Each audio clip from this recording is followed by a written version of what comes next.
Good morning students. आज MEd first year की कक्षा में आपका स्वागत है। मैं सचिन सक्सेना आपको शैक्षिक तकनीकी जो पेपर है हमारा कोर पेपर, उसमें मैं आपको शैक्षिक तकनीकी का अर्थ और उसकी परिभाषाओं से आज परिचित कराऊँगा। तो शैक्षिक तकनीकी की अगर हम बात करें तो शिक्षा और तकनीकी ये दो शब्दों से मिलकर बना है, जिसमें शिक्षा का अर्थ आप भली भांति बीएड में आप पढ़ चुके हैं।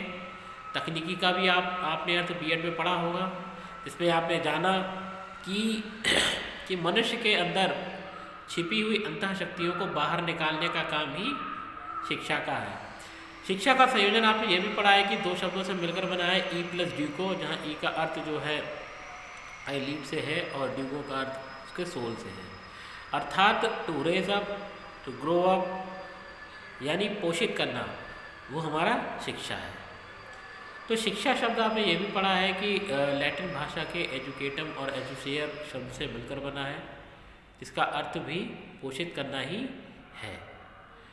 तो जब शिक्षा चल रही थी तो बीच में तकनीकी शब्द को ऐड करने की क्या आवश्यकता पड़ी। तो तकनीकी के संदर्भ में हम बात करें, तकनीकी यानी किसी भी काम को करने का तरीका, कहते नहीं उसे तकनीकी, उसे टेक्निक पता है, इस आपका काम कैसे होता है। तो उस टेक्निक के अंतर्गत टेक्नोलॉजी एक वर्ड बना। तो अगर हम उसके अगर भारतीय परिदृश्य को अगर ध्यान में रखते हुए उसके इतिहास को अगर हम जानेंगे, तब हमें यह पता चल जाएगा कि शिक्षा तकनीकी शब्द बना कैसे। अगर हम वैदिक काल की तरफ अगर ध्यान दें तो ऐसी कोई तकनीकी नहीं थी वहाँ पर, जिसमें एटेंडम अगर शिष्य अगर गुरु से दूर भी हो जाता है, जैसे अभी लॉकडाउन का टाइम चल रहा है तो भी आप लोग दूर हो गए हैं, तो इस समय हम संवाद कर सकते हैं मोबाइल के माध्यम से, यूट्यूब के माध्यम से, जूम एप्लीकेशन के माध्यम से।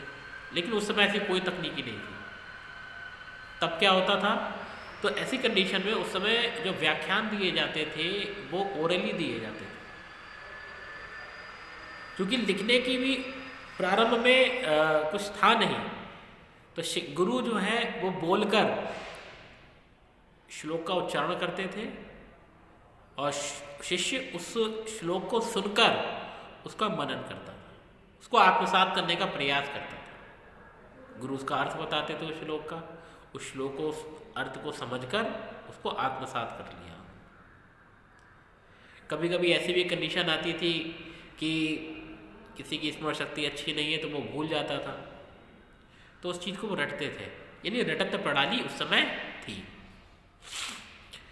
फिर धीरे धीरे समय व्यतीत होता चला गया,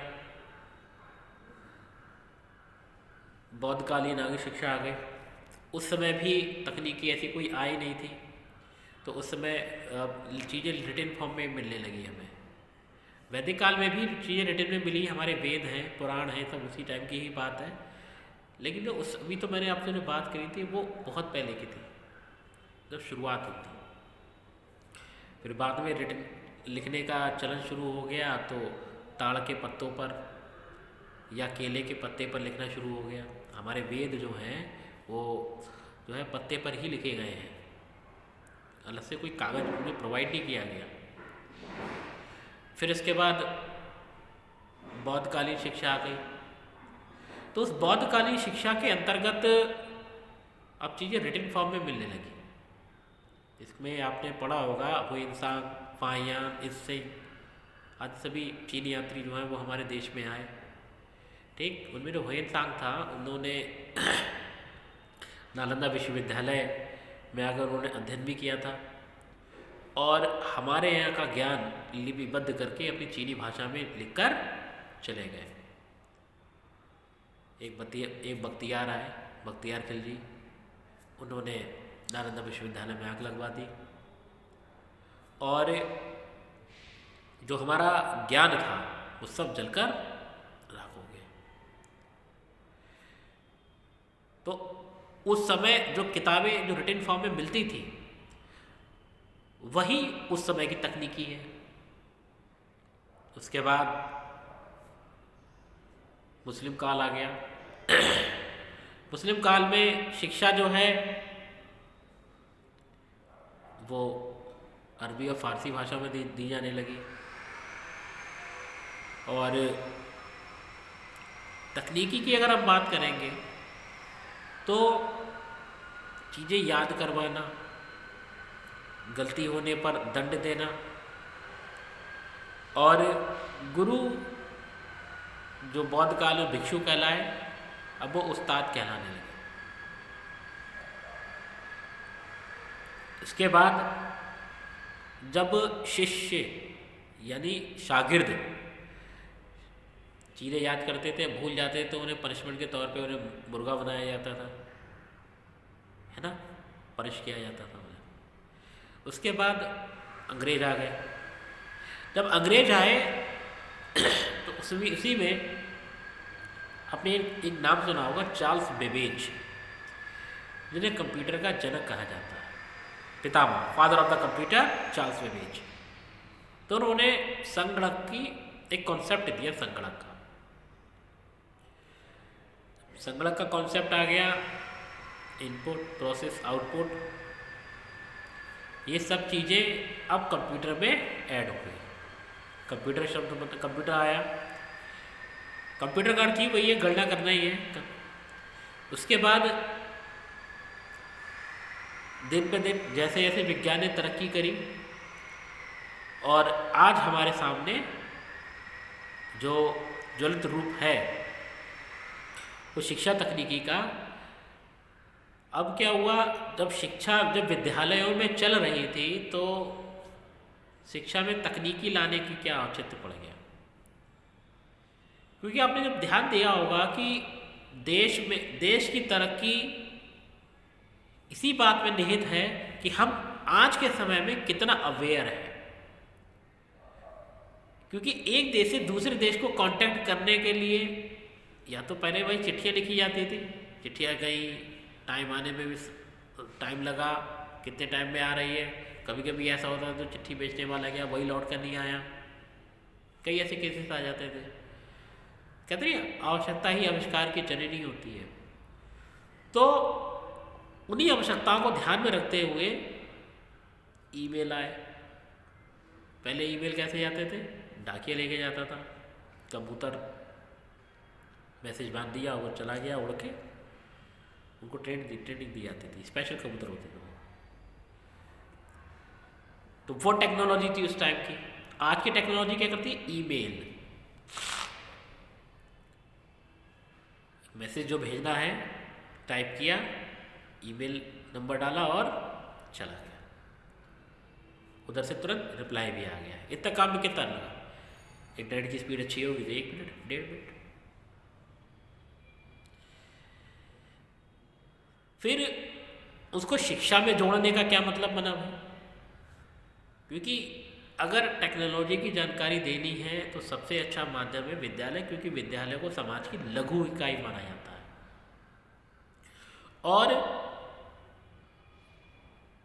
छोटे पर से बच्चे को कंप्यूटर की बेसिक जानकारी देना शुरू कर देते हैं। बड़े होते होते कंप्यूटर के एडवांस नॉलेज बच्चा रखने लगता है,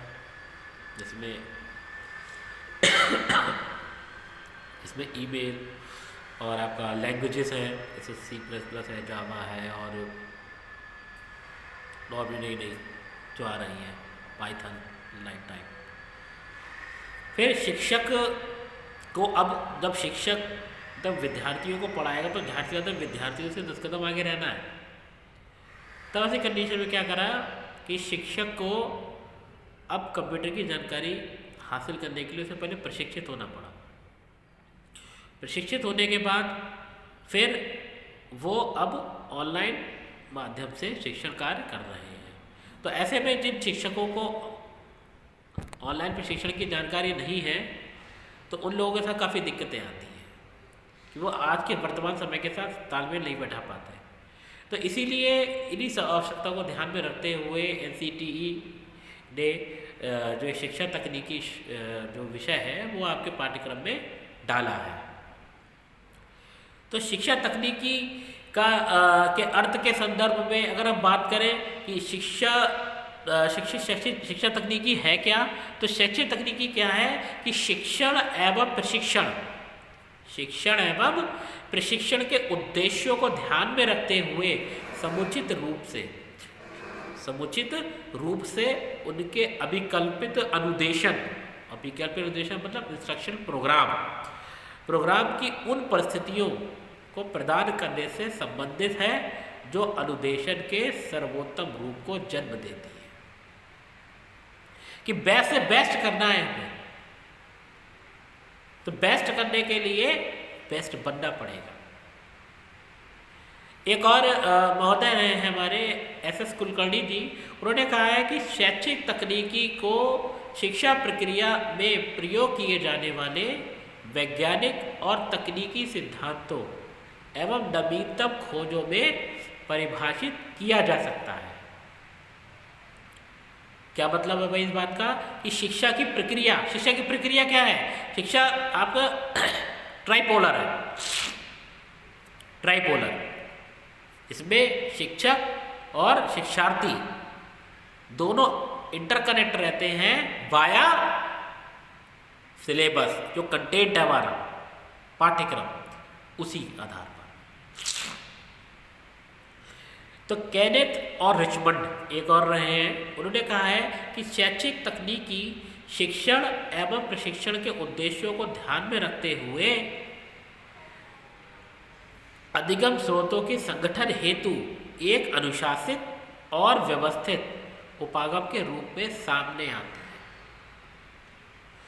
तो ये कुछ परिभाषाएं थी और शिक्षा तकनीकी का जो इतिहास था वो मैंने आपको आज समझाया है। आई होप कॉन्सेप्ट क्लियर हो गया होगा कि शिक्षा में तकनीकी को क्यों लेकर आए। एग्जाम में आप ये बेहद पहले प्रश्न आपका यही रहेगा कि शिक्षा तकनीकी से आप क्या समझते हैं, तो आप यही बात लिख कर आइएगा। आप वैदिक पीरियड से स्टार्ट करके धीरे धीरे शनय आधुनिक काल से उसको जोड़िएगा। उसके बाद 1-2 परिभाषाएं हमें देनी है, बस हमारा शिक्षा तकनीकी का अर्थ और उसकी परिभाषाएं क्लियर हो जाएगी। आज के लिए इतना ही, बाकी का कल नए लेक्चर के साथ हमारे आपसे मुलाकात होगी। Thank you class.